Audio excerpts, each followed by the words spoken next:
네, 여러분 안녕하십니까. 보수의 시선에서 세대를 초월한 공감을 보여드리는 화요일에 더 라커룸을 시작하겠습니다. 자, 오늘도 조갑제TV의 조갑제 대표님 어서 오십시오. 네, 안녕하세요. 네, 그리고 개혁신당의 이기인 사무총장도 함께합니다. 어서 오세요. 네, 안녕하세요. 자, 날씨가 많이 추워졌습니다. 건강 괜찮으시죠, 대표님? 좋습니다. 예. 자, 우리 사무총장님은 좋아 보입니다. 감기 조심하십시오. 알겠습니다. 이게 독감 주사 맞으시고. 자, 대장동 사건 1심 항소 포기 결정에 대한 파장 계속되고 있습니다. 여당과 법무부는 이제 검찰 징계하겠다, 뭐 이런 얘기가 나오고 있고, 수원지검장과 광주고검장이 사의를 표명했는데, 일단 장관의 발언을 듣고 이어갑니다. 지금 가장 중요한 거는 빨리 국민들을 위해서 우리 법무나 검찰이 안정되는 게 가장 중요한데 어떤 것이 좋은 방법인지 고민을 많이 하고 있습니다. 사실상 강등이라 내부 반발 우려도 있는데 이 부분은 뭐 특별히 그런 움직임은 저는 없는 걸로 알고 있고요. 네. 예, 일단은 여권에서는 이 1심 포기 이후에 이제 검찰 내부의 검사장들의 반발을 항명으로 보고 있는데, 김병기 원내대표는 사실상 쿠데타다, 쿠데타 반란이다, 뭐 이런 발언까지 있었고, 평검사 인사 전보, 검사 파면법 제정 등을 거론하고 있습니다. 반면 이 검찰에서는 그 절차적 의문을 제기하는 게 항명이냐, 받아들일 수 없다, 이렇게 얘기하고 있습니다. 자, 일단 조 대표님부터. 묻는 것도 죄냐 하는 어떤 사설 제목이 생각나는데, 이런 사안이 나올 때마다 우리나라 정치의 병폐가 그냥 그대로 드러나는 게요.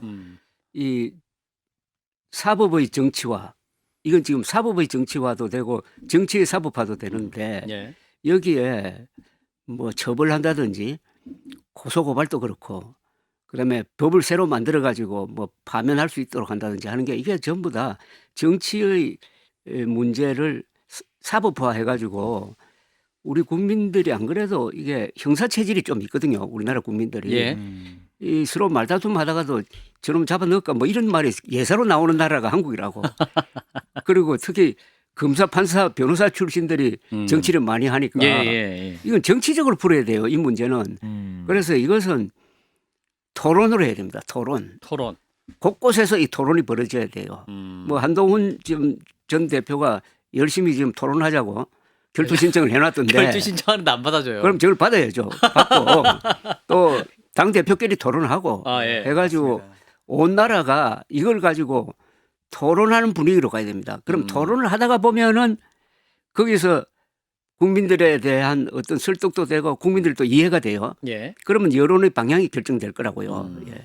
그래서 제발 잡아 넣는다는 이야기, 뭐 법을 징계한다. 새로 만든다는 이야기 하지 말고 법을 만든다. 그런 식으로 법 만들려면 5천만 국민 맞춤형으로 법을 한 5천만 개 만들어야 될 것 아닙니까?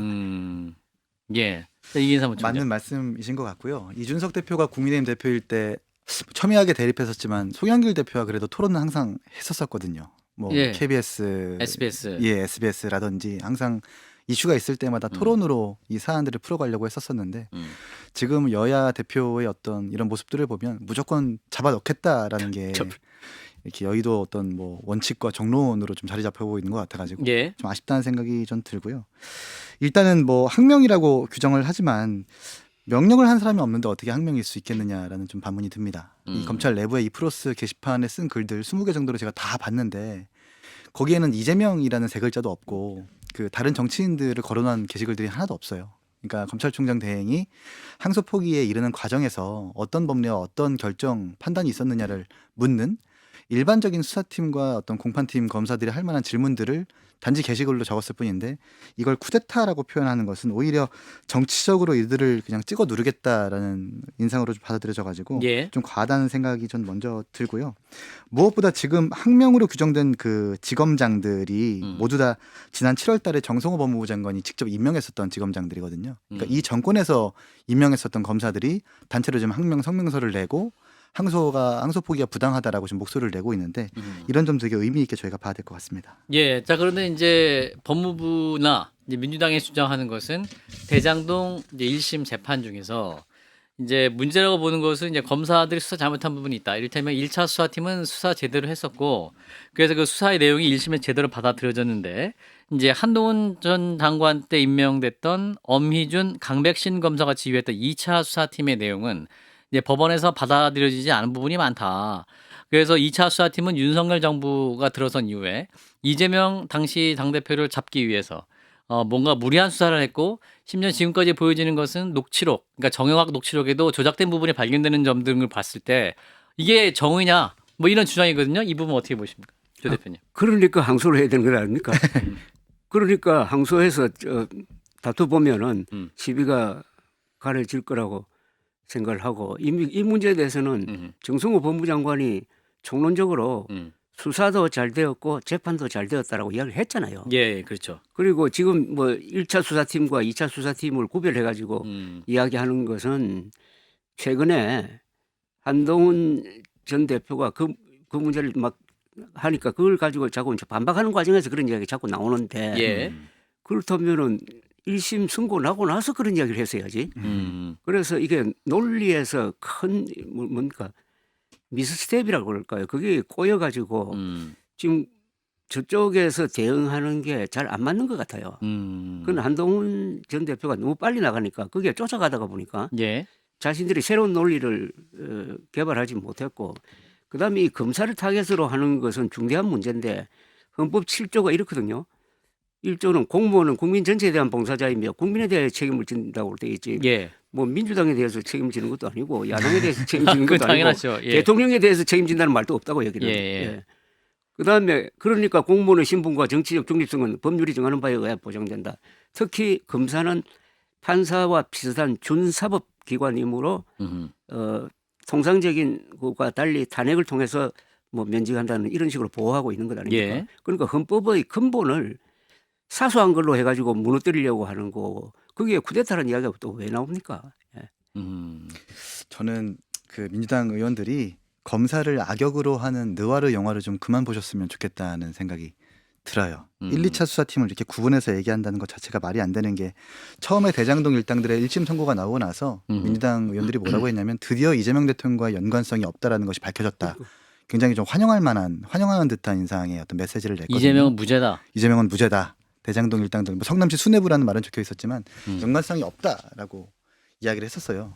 그럼 그 논리대로라면 연관성이 없는 대장동 일당들의 항소 포기를 왜 지시합니까? 왜 추앙하고 있습니까? 이 앞뒤가 안 맞는 얘기고요. 잘된 재판과 잘된 수사라고 정성호 장관이 이제 도어 스태핑에서 얘기했는데 근데 기소는 조작이랍니다. 그러니까 수사와 재판 중간에 있는 게 기소일 텐데 수사와 재판은 잘 되는데 기소만 조작이다라고 하는 게 앞뒤가 맞는 논리인가라는 생각이 좀 들고요. 녹취록도 이 정영학 녹취록이라고 하는 것이 약 1236쪽 정도 되거든요. 예. 건수로 따지면 6건입니다. 근데 그것을 검증하기 위해서 검찰이 이 3명 이상의 속기사한테 다시 한번 풀어달라고 부탁을 하기도 했었었고 또 재판부에는 그 속기록과 함께 음성 파일을 같이 제출했기 때문에 법관들이 음성 파일과 그 녹취 속기록을 비교하면서 이것이 조작이 됐는지 안 됐는지를 판단하고 그 재판 결과로 현출하는 것이 보통이거든요. 이걸 조작됐다라고 얘기하는 것은 일단 재판부한테 얘기해야 되는 게 맞는 것 같다는 생각이 들고 그 윗 어르신 위례 신도시 이것도 지금 보도에서는 그렇게 나오지만 듣기 좀 뭐해가지고 청취 불가라고 써놨답니다. 그리고 정진상 실장이냐 재창이형이냐 이것도 사실 1236쪽 중에 정진상 비서실장이라는 이름이 상당히 많이 나오는데 수사의 큰 맥락을 바꿀 만한 조작이라 좀 보여지지 않기 때문에 좀 안타깝다는 생각이 들고요. 1차 수사팀의 수사는 잘 됐고 2차 수사팀 수사는 잘못됐다. 전 오히려 그 주장 자체가 1차 수사팀이 제대로 수사를 안 했다라는 방증으로 좀 들려지는 것 같아요. 1차 수사팀에서는 사실 이해충돌 방지법 위반이라든지 예. 특가법 배임에 기소를 안 했거든요. 이 제대로 된 법리의 적용을 안 했다라고도 좀 보여지기 때문에 이게 한 번도 판례가 없었답니다. 이해충돌 방지법에 따른 이 거대한 재산 몰수라고 하는 사례가 없어서 오히려 1차 수사팀에서 수사를 게을리했기 때문에 이런 결과가 나오지 않았나 싶고요. 마침 뭐 이 사례가 정확하게 빗댈 수 있는 사례는 아니겠지만 1차 수사팀에서 그때 코로나 시국에서 검사들이 이 집합금지라는 명령을 어기고 약 22명이 한 식당에 가가지고 막 식사하다가 단체로 뭐 코로나 걸리고 또 수사가 며칠 동안 지연되는 그런 보도까지 있었었거든요.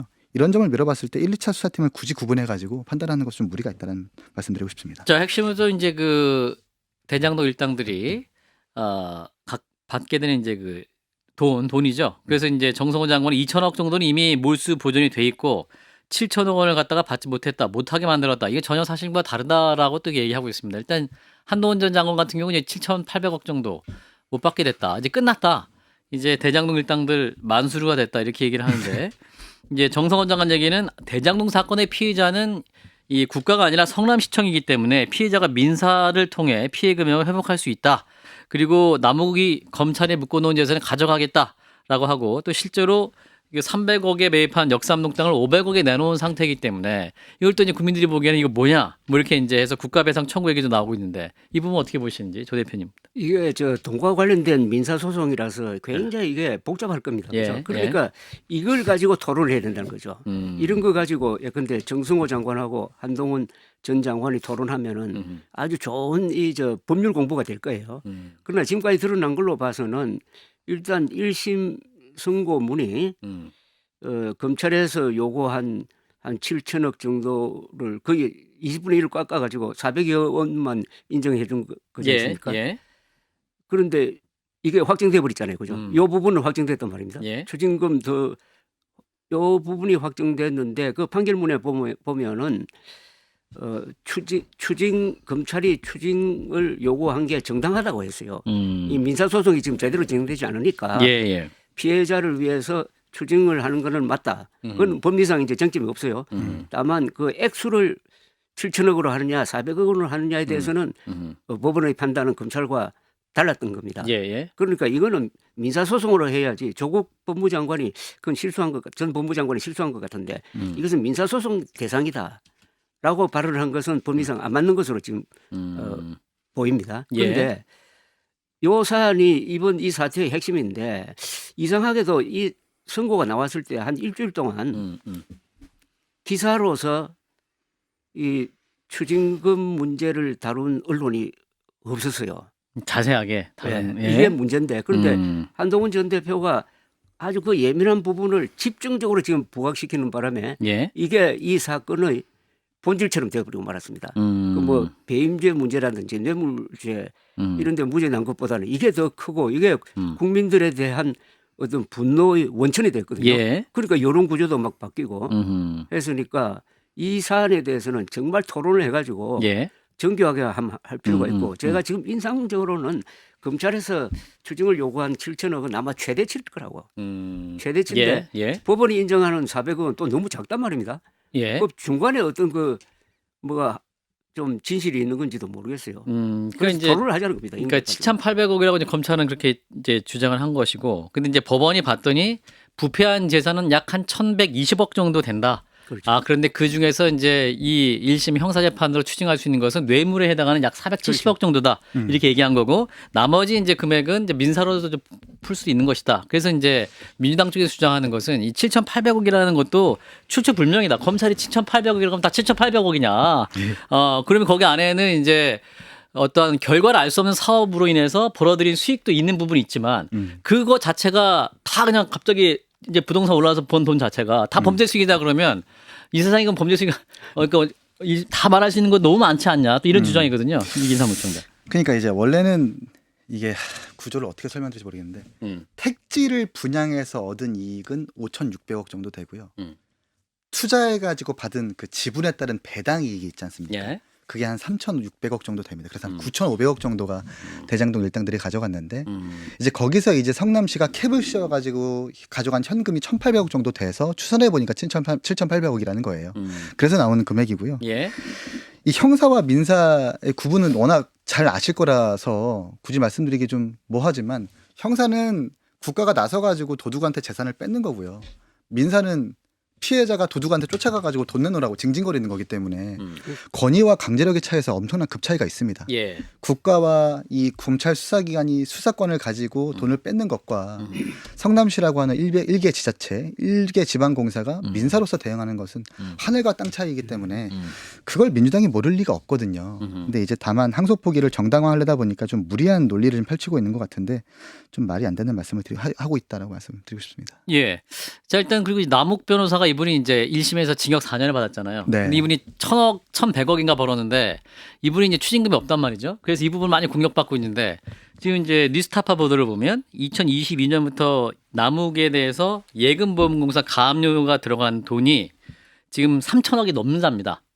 그러니까 이제 대장동 초기자금 저축은행 대출금 연대 보증인이었기 때문에 지금 남욱의 배당금이 1,000억이 고스란히 가져갈 수 있는 상태다.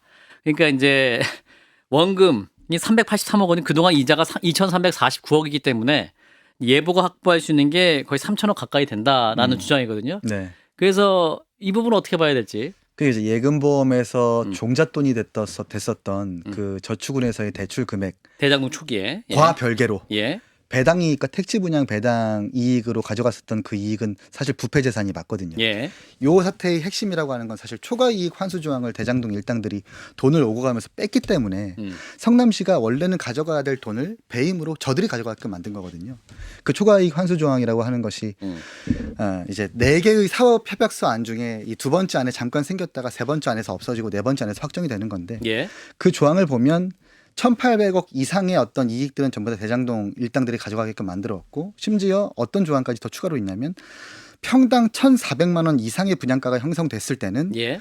도시개발공사가 지분에 따라서 배당 이익을 가져갈 수 있고 그리고 평당 1,400만 원 이하로 떨어졌을 때는 도시개발공사가 직접 참여해서 건설 사업까지 할 수 있는 엄청난 조항이 있었었는데 이걸 이제 일당들이 뺀 겁니다. 그건 당연히 배임인 거죠. 그러니까 예금보험에서 과거에 대출로 인해서 있었던 그 금액과 별개로 이 개발 사업으로 인해서 파생되는 그 이익은 또 몰수해야 되는 돈이 맞기 때문에 이렇게 주장하고 싶습니다. 그렇다면 7천억 예.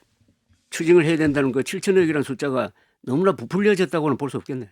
그러니까 받은 돈입니다. 그렇죠. 일당들이 받은 돈이에요. 그러니까 없는 돈을 만든 게 아니라 스스로 이제 8,721만 원을 넣고 배당 금액으로만 1,007억을 남욱씨는 벌었고 김만배 같은 경우에는 1억 2천만 원을 넣어서 1,228억을 벌었는데 그 구체적인 수치, 그러니까 통장으로 들어간 금액이 있기 때문에 그 금액을 이제 부패 재산으로 보는 거죠. 그래서 이제 몰수해야 된다고 그럼 제 주장합니다. 생각은 이 게임에서는 이미 민주당이 진 거예요. 7천억이라는 숫자가 국민들 머릿속에 다 들어가 있는데 이쪽에서 7천억 정도는 안 되고 1심 법원 왜 부패 재산을 1,100억이라고 얘기했어요? 그러니까 이제 이견이 있었던 것 같아요. 그러니까 이해충돌 방지법에 따른 이 거대한 재산을 몰수했었던 사례가 없습니다. 그러니까 정확하게 얘기하면 검찰은 배당금을 받았을 때의 그 시점을 기수로 이 특가법상 배임의 기준이 5억부터 50억이기 때문에 그래서 추징해야 된다는 주장인 거고 법원은 아니다. 이게 2015년 대장동 개발 사업이 처음 시작했을 때부터 기수를 잡고 추산해야 되기 때문에 그래서 이제 이것밖에 추징을 못한다라고 주장하는 건데 예. 이게 맞는지 아닌지에 대한 판례가 없어서 사실 2심에서 다퉈봐야 되는 거거든요. 근데 2심에서 다퉈볼 만한 기회가 이제 없어진 거니까 그걸 지적하는 거죠. 예. 자, 일단은 X가 너무 많아가지고 비현실적입니다. 이게 나중에 다시 이것도 좀 표를 나중에 해서 좀 얘기하면 좋을 것 같고. 자, 두 번째로 넘어가 보겠습니다. 두 번째 이슈. 자, 국민의힘 얘기인데요. 이제 대장동 항소 포기 이후에 이제 국정조사를 촉구하는 릴레이 투쟁을 하고 있습니다. 장외 투쟁하고 있는데 이번 주 내내 한다고 하죠. 저 관련 영상 보고 이어가겠습니다. 이미 대한민국 역사상 최악의 법무부 장관, 법무부 차관이 됐습니다. 부끄러움을 안다면 즉각 그 자리에서 내려오십시오. 그리고 이것이 항명이라면 그래서 비판적 의견을 낸 검사장들을 평검사로 강등시킬 그런 떳떳한 일이었다면 당장 국정조사를 수용해야 할 것입니다. 그리고 특검을 받아야 할 것입니다. 그것이 국민들의 명령입니다. 예, 자, 장도혁 국민의힘 당대표 이제 장외 집회하고 있고 이제 규탄 대회 연일 이어가고 있는 상황이긴 합니다. 일단은 이제 오늘 여야 간의 2+2 회동, 이제 대장동 1심 항소 포기 이후에 이제 2+2 회동을 통해서 이제 국정조사 어떻게 할 것이냐 논의가 이제 시작됐다고 하는데 일단 장외 투쟁하고 있습니다. 대표님 어떻게 보고 계십니까? 장외 투쟁을 해가지고 과격한 말 그리고 실현 불가능한 이야기를 계속 이제 쏟아내는데 예, 예. 거기에 대해서 우리 국민들의 반응이 사늘하다는 것은 최근 여론조사 2개로 나타났는데 아주 권위가 있는 전국 지표조사 MBS 그리고 한국갤럽조사에 따르면은 이재명 대통령 국정평가는 한국갤럽에서 보면 일주일 사이에 4% 떨어졌는데 국민의힘 지지율도 2% 떨어지고 놀랍게도 민주당 지지율은 2% 올랐단 말입니다. 예. 그러니까 두 여론조사에서 공통적인 게 국민의힘 지지율이 떨어졌어요. 그렇죠. 이런 상황에서 떨어질 수는 없는데 그 여당이 못하고 있다고 비판할 지점 분명히 있고 여당도 뭔가 과하게 나가는 부분이 분명히 있는데 그게 이제 야당 지지율을 가지 못하고 있다는 부분이죠. 그런 이유 중에 하나가 주로 장동혁 저 대표 입에서 나오는 건데 예. 우리가 황교안이다. 뭐 황교안을 지키기 위해서 뭉치자는 식으로 이야기를 하고 최근에 와서는 그 극우 부정선거 음모론 세력하고 선거를 위해서 연대할 수 있다고 하니까 이재명 정부를 공격할 수 있는 논리 구조를 스스로 파괴해버린 것 아닙니까? 예. 그러니까 그게 이게 나 오래 가면은 장동혁 대표의 위기로 몰릴 거라고 봅니다. 연말에 가면 지지율이 올라간다고 이야기를 하던데 예. 이 상태로 가면 연말 가면 더 떨어지는 거 아닐까요? 그랬을 때 아마 지방선거를 앞두고 대표 교체론까지는 나올 수 있다고 봅니다. 아, 지방선거 앞두고 대표 교체는 나온다. 근데 장동혁 대표는 지금 굉장히 비판을 많이 받는 상황에서 아니다. 나 지금 즉흥적으로 한 말 아니고 다 내 생각이 있다. 전략적으로 한 말이다. 방송 나가서 비판하지 말고 기다려. 자, 이긴 사무총장 기다리세요. 비판하지 말고. 차라리 즉흥적인 말이었다고 한다면 기다리세요, 좀. 근데 이걸 전략적인 말이라고 하니까 예. 그러니까 우리가 황교안이다 이 전직 총리고 같은 당 출신이어서 뭐 예우 차원에서 그렇게 했는지 모르겠어요. 또 뭐 특검이 과하다라는 평가도 있으니까 그걸 네. 부합하려고 하는지 모르겠지만 지금 황교안 대표의 처지 국민들의 인식이라고 하는 게 부정선거를 마구 맹신하고 전혀 뭐 대중한테 소구되는 면이 없잖아요. 그런 사람들과 국민의힘을 이 동일치 시켜가지고 얘기한다는 것 자체가 항소포기 사태 때문에 정권에서 비판받고 당연히 평가받을 수 있는 지점에 반사 이익을 못 누릴 수밖에 없는 거고요. 예. 그리고 이 집회와 시위 장애투쟁이라고 하는 게 어찌 보면 이 약자의 도구이잖아요. 그렇죠. 네. 근데 어쨌든 뭐 국회 내에서는 상대적 그 의석수는 약자이긴 맞는데 지금 국민의힘이 하는 게 약자라기보다는 환자처럼 말을 하니까 전 그게 문제라고 봐요. 예. 특검이 과하다 괜찮아요. 근데 우리가 황교안이다. 이재명 대통령을 탄핵하자. 아니, 지지율이 지금 얼마인데 탄핵하자는 말이 지금 먹히겠습니까? 그리고 국민들은 지금 지지율이 국민의힘이 낮게 나오는 거 물론 뭐 저희 개혁신당도 낮습니다만 또 갑자기 또 그 얘기. 당연히 얘기해야죠.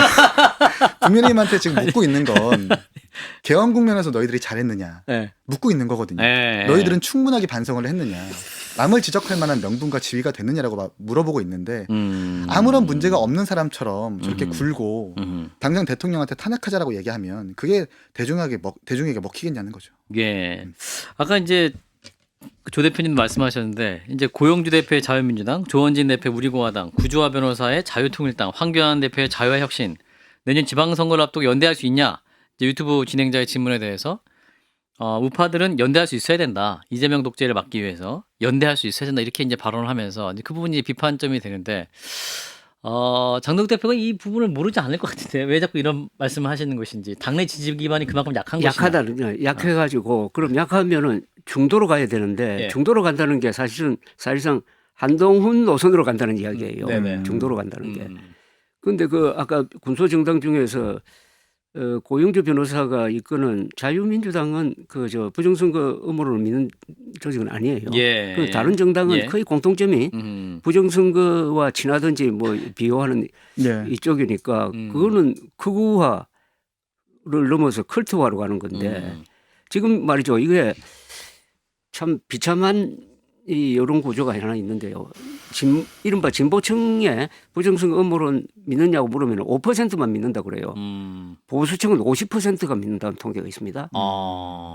요것만 딱 보면은 한쪽은 맨정신이고 한쪽은 맨정신이 아니란 이야기인데 그런데 이 지지층을 좀 설득해가지고 바꿀 생각은 안 하고 거기에 영합하고 있는 거예요. 장동혁 대표는 가장 쉬운 길로 가는데 진짜 이게 정치적 상상력을 발휘한다면은 이 대장동 TF를 만들어야 될 거 아닙니까? 그럼 예. TF 팀장으로 국민의힘 당원인 한동훈 대표를 거기 내세우면 안 됩니까? 그래서 한동훈 대표 앞장 세워가지고 하면은 다 편해질 거 아닙니까? 뭐가 게임이 될 것 아닙니까? 예. 그런 생각을 하지 않고 극우 세력과 손잡는다고 하면은 이거는 무슨 자살골인데 문제는 이런 식으로 가면은 틀림없이 당 안에서 이견이 나올 것 같아요. 이 정도 가면은 이제 점점 선거에 다가가니까. 저는 이게 우리가 먹기 좋은 요리를 하려면 냉장고를 열어서 적재적소에 좋은 재료를 골라가지고 좋은 요리를 만들어야 되는 거잖아요. 예. 근데 이재명 이 체제 전쟁을 위해서 이 사람 저 사람 이 정권 이 정당 저 정당 다 짬뽕 시키겠다라고 하는 근데 게 개혁신당 얘기 왜 안 하죠? 그러니까요. 저희는 생각도 없지만 아니 이게 말이라도 할 수 있는 거 아니에요? 그리고 또 뭐 지금 거론한 정당들이 사실 정치적 이념에 뭐 네. 여러 스펙트럼이 있는 정당이라고 표현하기도 전 되게 모자라다고 생각을 해요. 예. 이상한 정당들이잖아요. 부정선거 맹신하고. 그렇죠. 아니 우리가 팬케이크에 까나리 액젓 넣으면 그게 좋은 요리겠습니까?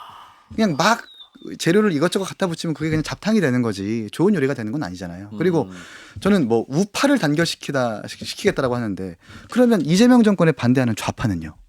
그런 사람들은 그냥 내치고 배척할 거예요. 그러니까 애초부터 문제의 진단이 잘못된 거예요. 문제를 지금 모르는 게 제일 문제인 것 같습니다. 네. 자, 이제 한동훈 전 대표는 바로 이제 우리가 황교안은 아니다. 나도 황교안 아니다. 이렇게 이제 반박을 했는데 근데 지금 이제 여사원 윤리위원장 이제 임기가 2개월 남았거든요. 이분이 1월 초에 임기가 마무리되는데 이분은 1월 8일. 교체했어요. 그러면서 이제 일각에서는 다원 게시판 논란 한동훈 대표 연관된 것인데 네.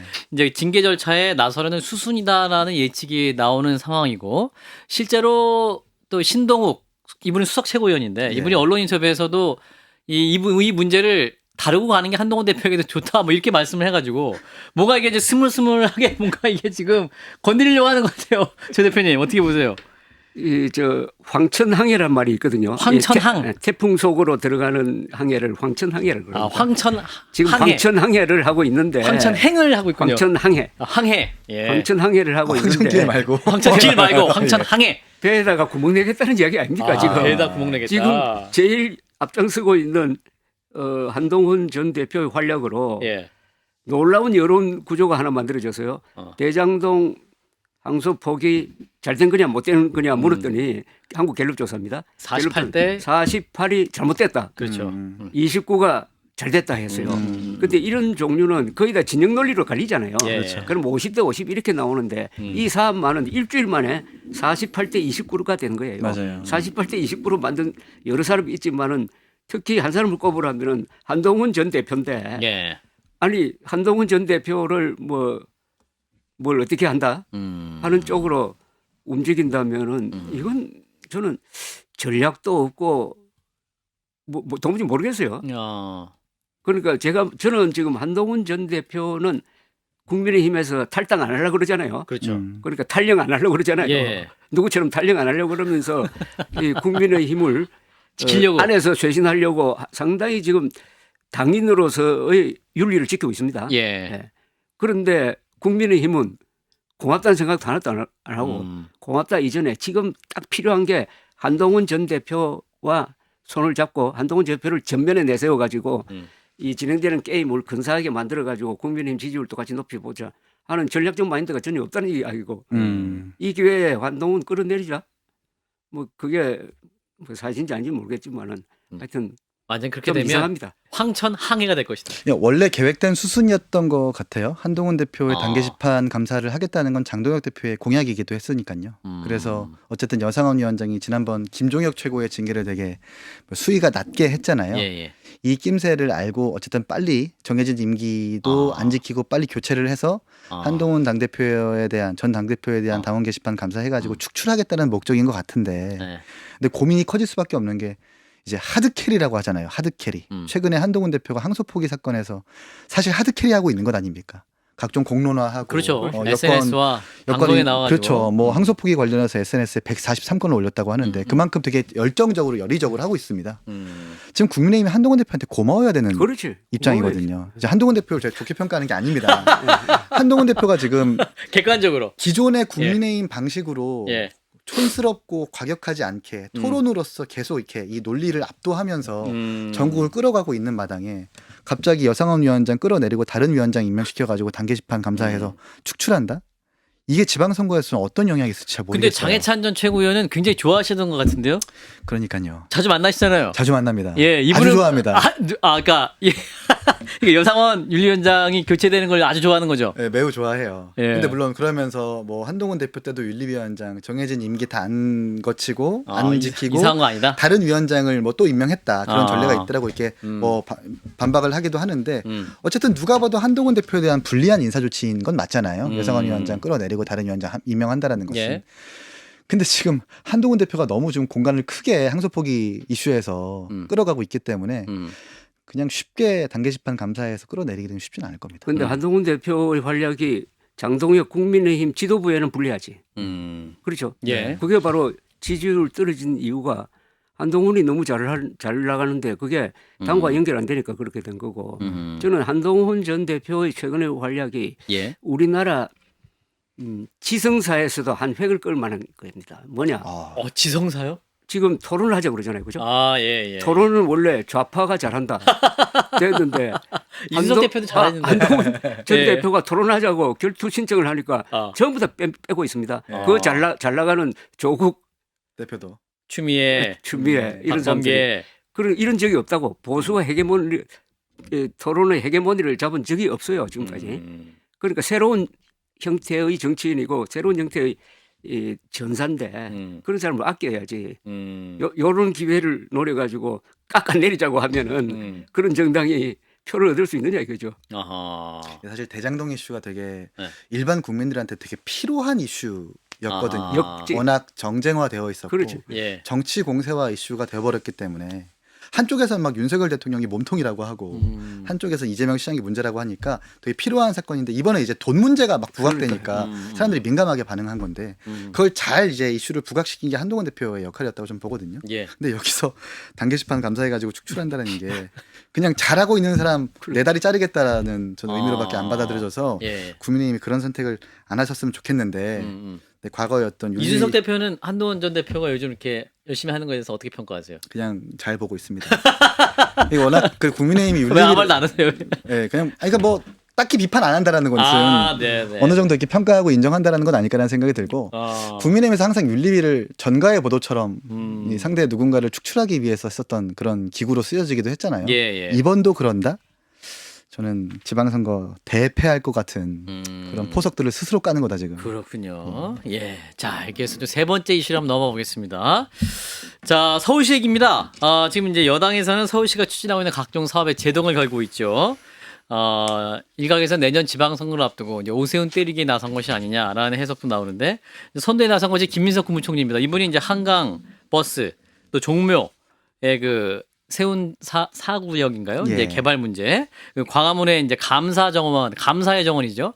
요거 이제 방문하면서 서울시 정책을 비판하고 있고, 이해찬 전 대표는 한강 버스가 멈춘 거에 대해서 이제 삼풍백화점이 생각난다 이렇게 또 발언을 했는데 영상을 좀 보고 이어가겠습니다. 한강 버스 아까 사고 소식을 들으면서 그런 생각이 들어요. 시장이 제대로 안 하면은 그런 꼴이 나는 거예요. 그때도 그게 6층짜리인가 하는 백화점이었는데 그 골조를 흔들었어요. 그래서 아주 전체가 무너진 겁니다. 그만큼 시정을 끌어가는 게 이 중요한 일입니다. 제가 정무부 시장으로 취임해서 가보니까 이건 완전히 똥통이에요, 똥통. 정치는 오로지 진실해야 된다. 그리고 성실해야 된다. 그리고 절실해야 된다. 예, 자, 이해찬 전 국무총리의 발언이었고요. 자, 일단 김민석 국무총리, 원래 이렇게 국무총리가 그 나라 전체적인 문제를 말씀을 하는 경우는 있지만 이 서울시 정책에 대해서 그냥 구체적으로 핀셋처럼 딱딱 집어갖고 한강버스, 감사의 정원 뭐 이런 거 얘기하는 좀 되게 드문 사례잖아요. 조 대표님 어떻게 보고 계세요? 아니 지방자치 정신에도 안 맞는 것 아닙니까? 네. 아니 한강 버스가 그게 무슨 그 국가적인 큰 문제입니까? 그리고 저 비교를 해도 어떻게 삼풍백화점하고 비교를 합니까? 삼풍백화점 사망자가 500명이 넘잖아요. 예. 그 삼풍백화점은 4층짜리 건물을 5층으로 증축하고 그 위에다가 냉각탑인가 그 무거운 걸 2개 얹다가 그렇게 무너졌는데 지금 이 사건은 아주 단순한 사건인데 예. 이렇게 하면 결국 너무나 자기적이다 하는 인상을 줄 것 같아요. 자기적이라고 하면 그 의도를 의심하게 되고 그 의도는 자연히 국무총리가 뭐 서울시장 후보로 거론되고 있는 이것하고 맞춰가지고 생각하기 때문에 이것도 출발부터가 이게 이길 수 없는 게임을 시작한 걸로 난 그렇게 생각합니다. 아하. 저 민주당이 정략적으로 시작을 했다면은 아하. 예. 그리고 여기는 또 주민들이 있잖아요. 주민들. 예. 주민들이 어느 쪽에 서든지 하여튼 반발을 할 거라고.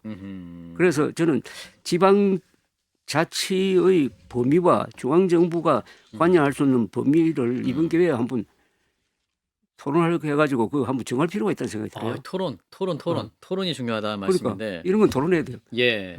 자, 국민의힘에서 이제 노골적으로 김민석 총리가 관건 선거 개입이다 이렇게 지금 선관위에 조사를 촉구하고 있는 상황인데 이제 김민석 총리가 이렇게 하고 있는 건 이분이 서울시장 출마에 좀 생각이 있는 거로 보이세요?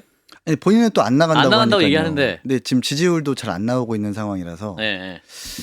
이 본인이 나가지 못하니까 못 먹는 감 찔러나 보자라는 식으로 아니 얘기하는 건 그런 것까지. 그런 건 아닐 수도 있겠죠. 예, 아니겠죠. 근데 이제 어쨌든 이 정부가 봤을 때 서울시라는 예. 이 경기도 그 다음으로 큰 지자체는 네.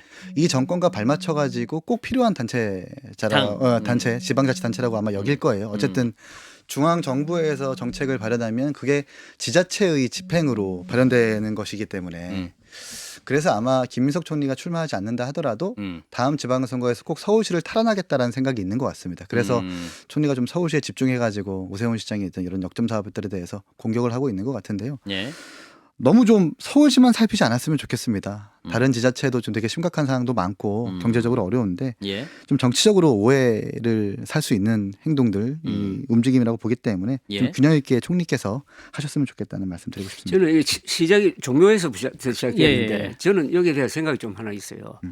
우선 종묘는 아주 어떻게 보면 거룩한 건물이에요. 그렇죠. 저게 조선조의 정통성을 유지해가는 면이 있고 그러니까 우리가 보통 종묘사직이라고 그러잖아요. 그렇습니다. 종묘사직은 바로 그 다이너스티를 의미하는데 사직은 뭐 그 곡식이라든지 땅을 중심으로 만들어진 의식이고 굉장히 또 이 건축학적으로 최고의 건물이거든요. 예. 종묘는 외국 유명한 건축가들이 칭찬에 맞지 않는 또 아주 그 심플하면서도 권위가 있고 여기 보면은 한국의 파르테논 신전과 같은 그런 역할인데 거기에 대해서는 특별한 환경 관리를 해야 되는 건 틀림없어요. 예. 다만 이번에 상당 거리를 떨어져서 고층 건물을 짓고 있는데 예. 이거하고 꼭 상충되는 개념이냐. 그래서 제 아이디어가 하나 있어요. 여기 고층 건물을 지으면은 이쪽 면하는 한 2층을 터가지고 전망대를 만들면 좋겠어요. 이거는 폭이 100m 넘습니다. 예. 이거는 하늘에서 봐야 돼요. 그 건물의 진짜 진가를 알려면. 아하. 그러면은 거기 사람도 많이 모일 거고 오히려 좋잖아요, 그죠? 하늘에서 종묘 바라보기 뭐 이런 식으로. 예. 그럼 안 될까요? 그러니까 좀 발전적인 대안을 좀 만들어야 예, 된다. 예. 이런 그 말씀이시죠. 비슷한 이야기를 저 이준석 대표가 대표도 한 것 같더라고. 대표 얘기를 좀 기겨 주세요. 이준석 대표가 뭐라고 얘기했어요? 그러니까 종묘 개발에 대해서 제가 어떤 말씀인지 기억이 안 나는데 어쨌든 저는 그러니까 지금 여권도 야권도 공통적으로 유네스코 세계유산 등재가 됐는데 그게 박탈될지 안 박탈될지 이게 그렇죠. 되게 주요 화제인 예. 것 같은데 예. 근데 유네스코 세계유산 환경영향평가라는 게 있거든요. 근데 이제 이렇게 계속 공존할 게 아니라 아까 말씀하신 것처럼 일단 토론이 됐으면 좋겠고 두 번째는 환경영향평가를 받아서 박탈될지에 대한 여부를 좀 심층적으로 좀 검증을 하는 그 과정을 거쳐야지만 예. 이런 논란이 좀 수습될 것 같다는 생각이 들고 정치적으로 봤을 때는 오세훈 시장이 잘 던진 의제인 것 같아요. 어쨌든 이게 현대와 조화를 이루어야 된다라는 주장도 있고 꼭 전통을 지키자는 주장이 있는데 그게 둘 다 틀린 주장들은 아니거든요. 지방선거를 기점으로 이 오세훈 시장이 잘 의제를 던졌다라는 생각도 듭니다. 그래서 오세훈 시장도 특이하게 김민석 총리가 와서 뭐라고 하니까 토론합시다. 그것도 토론이네. 여기 또 토론하다고 얘기를 해서 그래서 해봤습니다. 이런 얘기를 들 때만 저희 제작진이 가슴이 떨려요. 어떻게 메이드를 할 수 있을까?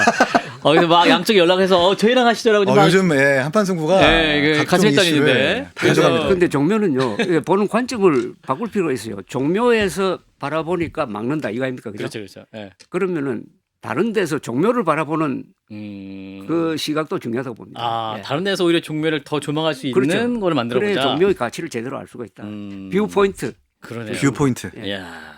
자, 우리 또 존경하는 이기인 사무총장님이 우리 개혁신당의 지방선거 기획단장이지 않습니까? 네. 자, 지금 이제 서울시장 선거를 두고 지금 여야 간에 굉장히 물밑 삽바싸움이 지속되고 있는데 이준석 네. 대표가 이제 반드시 서울시장 후보 내겠다. 네. 저희 김정철 최고위원이 지금 서울시장 출마하려고 준비 변호사 중이거든요. 예, 예.